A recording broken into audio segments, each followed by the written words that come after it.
नमस्कार. जगन्नाथ गंगाराम पेडणेकर ज्वेलर्स प्रस्तुत home minister को पावर्ड बाय गोदरेज नंबर 1 आणि सोसायटी मसाला टीच्या या भागात मी आदेश बांदेकर आपल्या सगळ्यांचं मनापासून स्वागत करतो. मालवणी सागर सोसायटी कांदिवली पश्चिम इथे राहणाऱ्या रचना अजित देवळे या वहिनींबरोबर आज आपण संवाद साधणार आहोत. काय नेमकं त्यांना म्हणायचं आहे ऐकूया आणि त्यांच्याबद्दल घरातल्यांचं काय म्हणणं आहे तेही जाणून घेऊ. तर सुरुवात करूया आजच्या गप्पांना, पण त्याआधी नमस्कार. नमस्कार.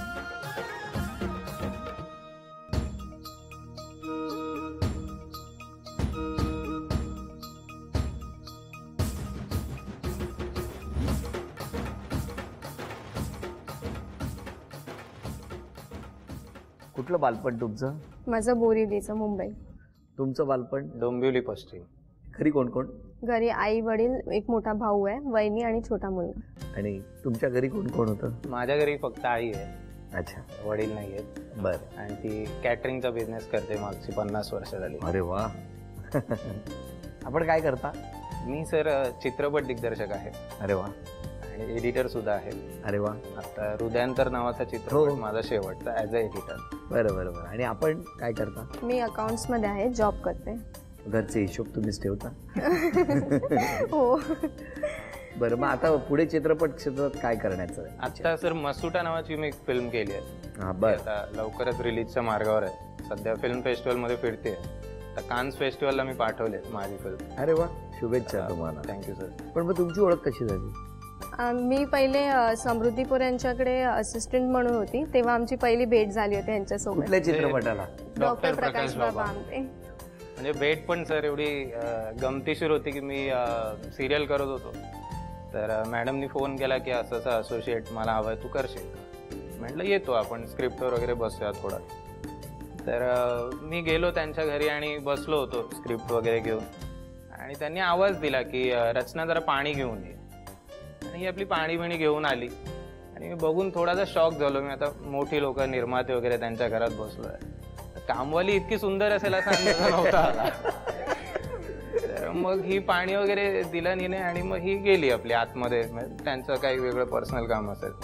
मग मी इन्क्वायरी केली की ही कोण आहे. तर हा माझा मित्र आहे सुकुमार, तो सुद्धा असिस्टंट होता माझ्या फिल्मला. तुम्ही कामाला लागलात लगेच? तिथूनच सुरू झाला म्हणजे प्रवास. म्हटलं अकाउंटंट पहिले खिशात येऊन दे ना, पैसा येईल आपोआप. मग सुरुवात कशी झाली? तो तर मोठा किस्सा होता सर की आता बोलता येत नव्हता ना, म्हणजे मॅडम तिथे आणि ही मॅडमच्या बाजूलाच अशी उभी, त्यामुळे त्यांच्याकडून वेगळं घेऊन जाणं बोलणं पॉसिबल नव्हतं. मग तेव्हा असे वॉकी टॉकी दिले होते आम्हाला. तर त्या वॉकी टॉकीचं इतकं मला नॉलेज नव्हतं की म्हणजे काय संभाषण कसं सांगायचं. एक 2-3 दिवस झाले व्यवस्थित. आम्हाला कळलं की 2 नंबर चॅनलला 8 डिपार्टमेंट आहे, 3ला कॅमेरा आहे, तर 2 त्याचे खाते रिकामे होते, 1 नंबर आणि 7 नंबर. आणि त्या वॉकी टॉकीवाल्याला विचारलं, म्हटलं की हे 2 जे रिकामे आहेत ह्याच्यात जर मी कोणाला सेट करतो तर तो आणि मी डिरेक्टली बोलू शकतो का? पण हो तुम्ही बोलू शकता. तर मी म्हटलं की तू 1 नंबर सेट कर आणि आपला 1 नंबर असेल जेव्हा आपल्याला बोलायचं असेल तेव्हा आपण 1 नंबरवर ट्यून केलं की आपण बोलू शकतो. सीन वगैरे सुरू होता, नॉर्मली नाना सीन टेक देत होते आणि मी उंगली म्हणून ते आपलं 1 नंबर करून म्हटलं बघूया आवाज जातोय का. तर मी 1 नंबर करून आमचं दोघांचं सुरू झालं. तिथे टेक सुरू आहे. टेक संपला आणि सगळ्या जणांनी ओवळून माझ्याकडे बघितलं. तर मला कळलं नाही की आमचं जे गुपित होतं ते अचानक बाहेर कसं आलं. मग तो वॉकी टॉकीवाला म्हणाला की सिर्फ आप ही 1 नंबर पे करोगे तो नहीं है, और भी किसी ने अगर 1 नंबर पे ट्यून किया तो आपकी बातें सुन सकता है. मग तेव्हा मला कळलं की अच्छा वॉकी टॉकीचा हा फंडा आहे. तर मला वाटलं की बाबा आम्ही दोघेच एकमेकांच्या संपर्कामध्ये राहू. सगळे ऐकत होते? सगळे ऐकत होते. आणि आम्ही असं नॉर्मलीच गप्पा मारत होतो की मला शूटिंग बद्दल जास्त माहित नव्हतं, तर मी विचारत होते ह्याला काय म्हणतात, ह्या गोष्टीला काय म्हणतात, आणि असं थोडेफार चालू होते संभाषण. मग हे सगळं त्या दिवशी सगळ्यांना कळलं? सगळ्यांना कळलं ॲट अ टाइम. मग काय प्रतिक्रिया काय होती मॅडमची? मग मॅडमची अशी होती की बाबा तू थोडं लांब राहा. आणि त्यात परत आउटडोअर.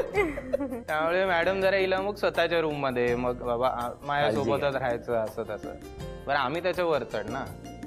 तर मग एकदा रात्री लेट पॅकअप झाला थोडा, 11-11:30 वगैरे, आणि सगळेजण झोपले.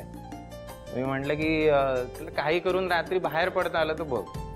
नाही मॅडम असतील वगैरे ते बघ, संधी मिळाली तर आपण थोडं पुढचं काही बोलता येईल.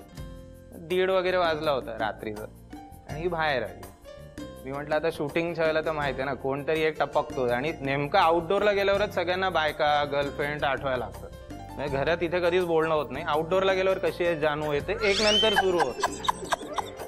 तर मी म्हटलं आता रात्री दोघांना बघणं म्हणजे प्रॉब्लेम आहे. तर ही बाहेर आली, मी बाहेर आलो. म्हटलं आता कोणाला बाहेरच यायला देणार नाही. सगळ्या फ्लोअरच्या कड्या लावून टाकल्या, नानांच्या रूम पासून सगळ्यांच्या दरवाजा. म्हटलं आता कोणी येणार नाही, 4 वाजेपर्यंत कोणी उठणार नाहीये, कारण 7ची शिफ्ट. तुम्ही पण होता हे कडी लावण्या प्रकार? नाही, मी नव्हते. हे मला माहित नव्हते. मला नंतर कळालं की ह्याने कड्या लावल्या आहेत म्हणून. आलं कसं नाही कोण, कोणतरी एक यायचं बाथरूमला म्हणा, फोनवर म्हणा, नेटवर्क शोधत रात्री इकडे तिकडे फिरायचं. एकतरी नमुना होतात तो फिरायचा. सगळे त्यांचं जे सुरू आहे पाठीमागे हे तुम्हाला काही माहिती नाही, मी असंच म्हटलं मॅडमना पण माहिती. एपिसोड बघतील तेव्हा कळेल. म्हणजे ही उठली त्यांच्या बाजूने. पण त्यांच्या त्या चित्रपटामुळे आज तुमचा संसार सुरू झाला. ओके, मग लग्नाचं कधी झालं? मी थोडा टाइम घेतला, कारण हा इंडस्ट्रीमध्ये असल्यामुळे स्वभाव मॅच करणं आणि मेन म्हणजे टाइम स्पेंड करता येत नाही एकत्र शूटिंगमध्ये असल्यामुळे. तर म्हटलं थोडं आपण 1-2दा भेटूया, बघूया कसं आपलं बॉन्डिंग जमतंय. मग त्याच्यानंतर थोडे 6 महिने गेल्यानंतर मग मी घरच्यांना सांगितलं. किती वर्ष झाली आता? 4 वर्ष. कसं संसार कसा असतो? संसार म्हटलं तर रुसवे फुगवे तर असतातच, पण आहे व्यवस्थित चालू आहे. व्यवस्थित. मग आता तुम्ही कुठे राहता? मलाडला. आणि मग आई वगैरे कुठे असते? आई अजूनही डोंबिवलीलाच असते. एका चित्रपटाच्या निमित्तानं भेट आणि तिथून सुरुवात झाली. ते पहिलं 1 ग्लास जे पाणी आहे ते केवढं महत्वाचं ठरलंय तुमच्या दोघांच्या संसारात. उत्तरोत्तर एकमेकांबरोबर असंच प्रेम करत राहा आणि छान आनंदाने सुखाने. जसं म्हणतात की इंडस्ट्रीत लग्न टिकत नाही किंवा इंडस्ट्रीला उगाच कोणी ना कोणी बदनाम केलेलं असतं, पण असं काही नसतं. समजूतदारपणा, एकमेकांच्या प्रती प्रचंड आदर ठेवला तर उत्तम पद्धतीने सगळ्या गोष्टी मार्गी लागतात. आणि त्यामुळे काळजी करू नका. तुमच्या सुखी संसारासाठी शुभेच्छा. आणि या शुभेच्छांबरोबरच या ठिकाणी एक पहिला खेळ, एक आव्हान, आणि त्या आव्हानात सगळी बक्षिसं मिळणार का या माऊलीला, बघूया. खेळ सोपा आहे. दोघांमधला समन्वय साधायचा खेळ आहे. तिकडे 20 चेंडू दिलेले आहेत, ते तुमच्या दिशेने येणार आहेत. तुमच्याकडे हातात जी प्लेट दिलेली आहे त्या प्लेटमध्ये तो गोळा करून समोर असलेल्या बास्केटमध्ये गोळा करायचा. शरीराचा स्पर्श होता कामा नये. म्हणजे अंगावरती आला मग तो घेतला मग ठेवला नाही. त्या प्लेटवरच पकडायचा आणि ठेवायचा. वेळ आहे 1 मिनिटाची. जर 3 गोळा झाले तर पहिलं बक्षीस, 5 गोळा केले तर दुसरं, 7 गोळा केले तर तिसरं बक्षीस, आणि 10 गोळा केले तर 4थंही बक्षीस मिळणार. बघूया कसा समन्वय. आणि त्यासाठी तुमची वेळ सुरू होते आत्ता.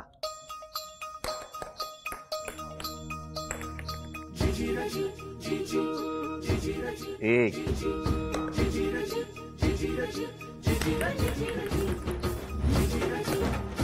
3, पहिलं बक्षीस तर मिळालं बाबा. 4, नाही नाही नाही, एक डायरेक्ट गेला. 5, 6, 7, 8, 9, 10. एक्स्ट्रा बक्षीस आहे नाही. लवकर. 11, 12, 13, 14 आणि 15. अभिनंदन. झी मराठीकडून हे चांदीचं नाणं तुम्हाला मिळालं. हा चांदीचा कुंकवाचा करंडा तुम्हाला मिळाला. चांदीची तुळसही मिळाली. अभिनंदन. आणि वेणी, ही चांदीची अन्नपूर्णा सुद्धा तुमच्या घरात आली. तर आता या ठिकाणी प्रत्येकाने या दोघांबद्दल सांगायचंय. माईक तुमच्याकडे आहे, बोला. दोघांबद्दल सांगायचं म्हणजे यांनी सांगितलं तुम्हाला यांची भेट कुठे झाली आहे. आम्ही पण तिथेच भेटलो होतो पहिल्यांदा.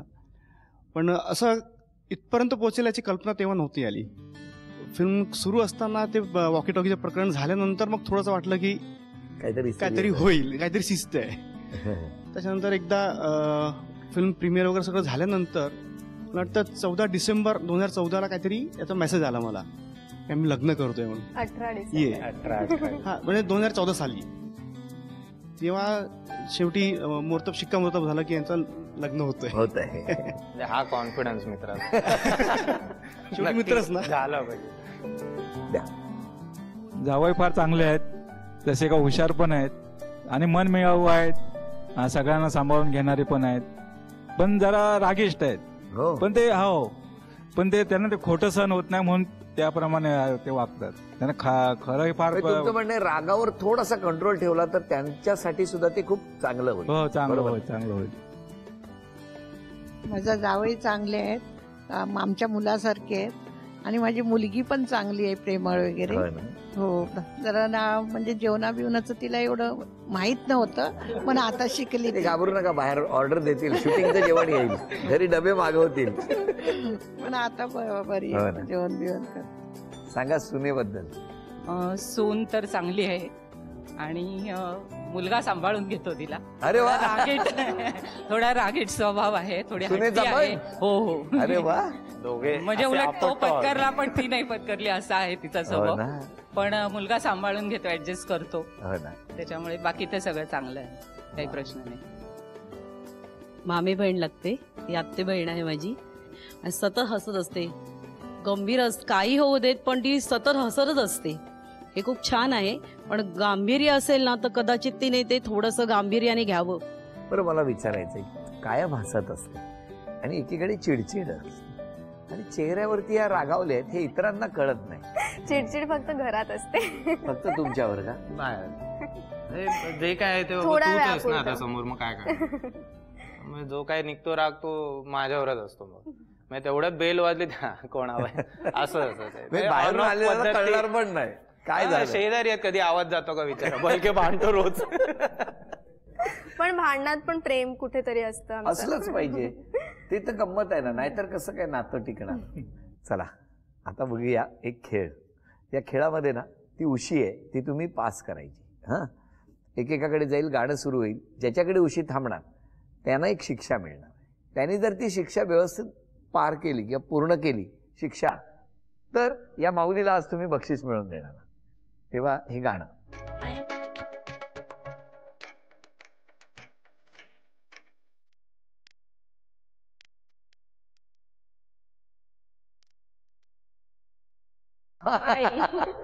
आई, पहिली शिक्षा आई. शिक्षा देऊन बक्षीस मिळतं हे म्हणजे चांगलं आहे की नाही? त्यांनाही मिळणार आहे. बरं, एक कुठलाही अंक सांगा 1 ते 10 मधला. 9. 1 2 3 4 5 8 9. ही शिक्षा तुमच्यासाठी. अडगुळ मडगुळ हे वाक्य न चुकता न थांबता 10 वेळा म्हणायचं. अडगुळ मडगुळ, अडगुळ मडगुळ, अडगुळ मडगुळ, अडगुळ मडगुळ, अडगुळ मडगुळ, अडगुळ मुडगळ, अडगुळ मगळ. गुरु शुक्र मंगळ सुरू, रविवार आता सोमवार एक मिनिट. मंगळवार. जावयाला विचारतो काय म्हणणं आहे तुमचं. नाही, हे तुम्ही सांगितलं तेव्हाच मला माहिती होतं बक्षीस गेलंय. गेलं. तरी म्हणलं प्रयत्न करून देत. नाही, पण मला काय वाटतं, चला तुम्ही तुमच्याबद्दल आता हे म्हणाले की ज्या क्षणी ही शिक्षा आली त्या क्षणी त्यांना कळलं की बक्षीस गेलं. पण एक संधी आहे, तुम्ही जर हे 10 वेळा म्हटलं ना न थांबता, तर ह्यांना माऊलीला बक्षीस मी म्हणायचं. हा, वेळ सुरू झाली. 1 2 3. अडगुळ मडगुळ, अडगुळ मडगुळ, अडगुळ मडगुळ, अडगुळ मडगुळ, अडगुळ मडगुळ, अडगुळ मडगुळ, अडगुळ मडगुळ, अडगुळ मडगुळ, अडगुळ मडगुळ, अडगुळ मडगुळ. अभिनंदन. चला, हे पहिलं बक्षीस त्यांनी मिळवून दिलं. पण हे घ्या, तुम्हाला सासूबाईंना मदत केल्याबद्दल हे बक्षीस मी तुम्हाला नाही देणार, सासूबाईंना देणार.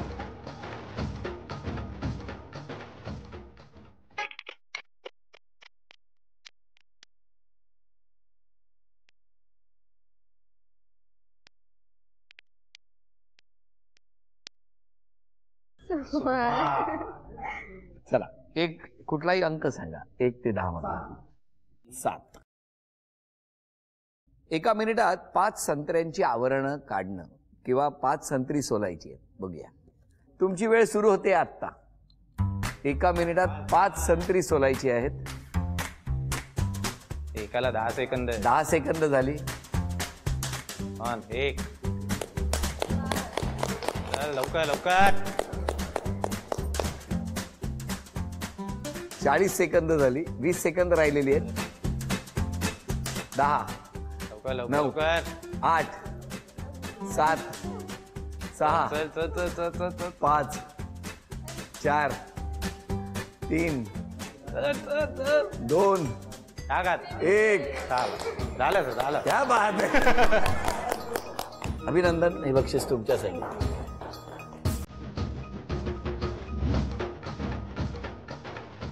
Music.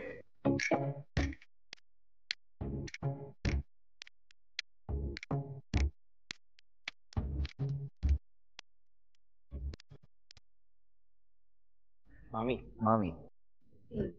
3. Red blood, blue blood हे न थांबता 10 वेळा म्हणायचं. तुमची वेळ सुरू होते आत्ता.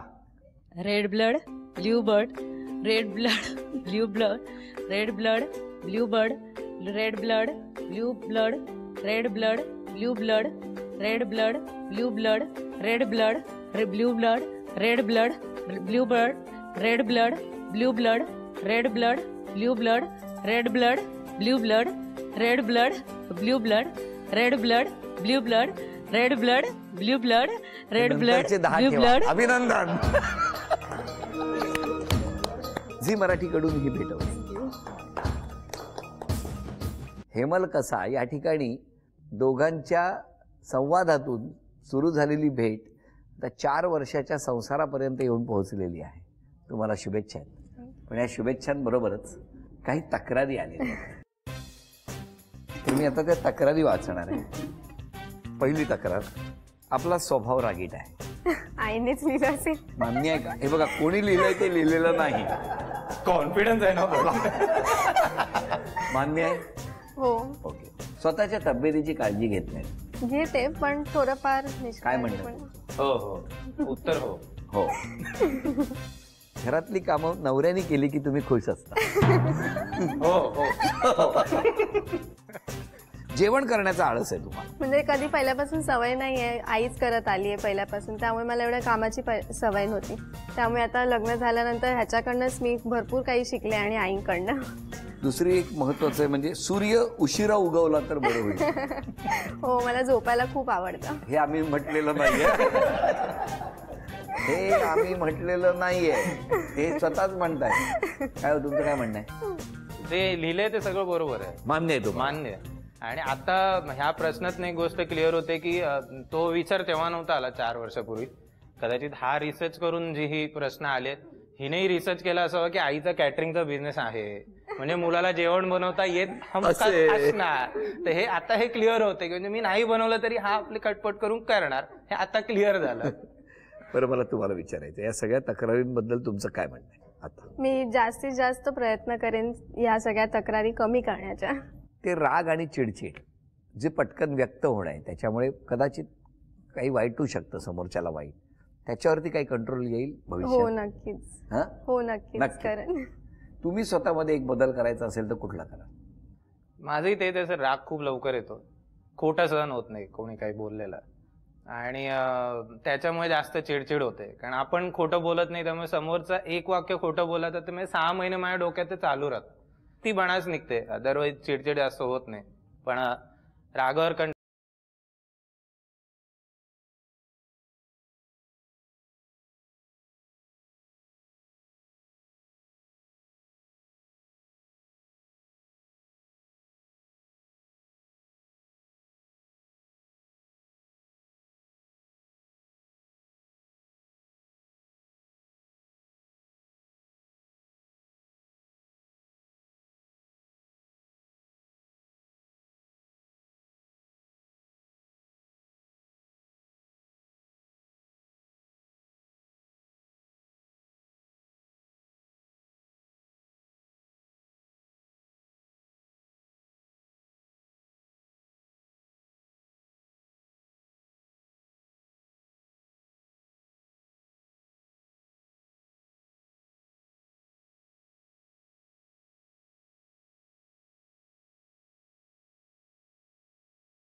आणि त्या प्रार्थनेबरोबरच झी मराठीकडून ही भेटवस्तू तुमच्यासाठी.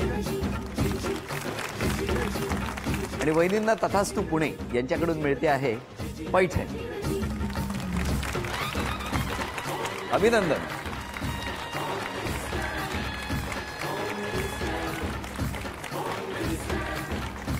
हसत खेळत रंगलेला आजचा भाग इथेच संपवूया आणि पुन्हा भेटूया अशीच एक पैठणी घेऊन होम मिनिस्टरच्याच पुढच्या भागात. नमस्कार.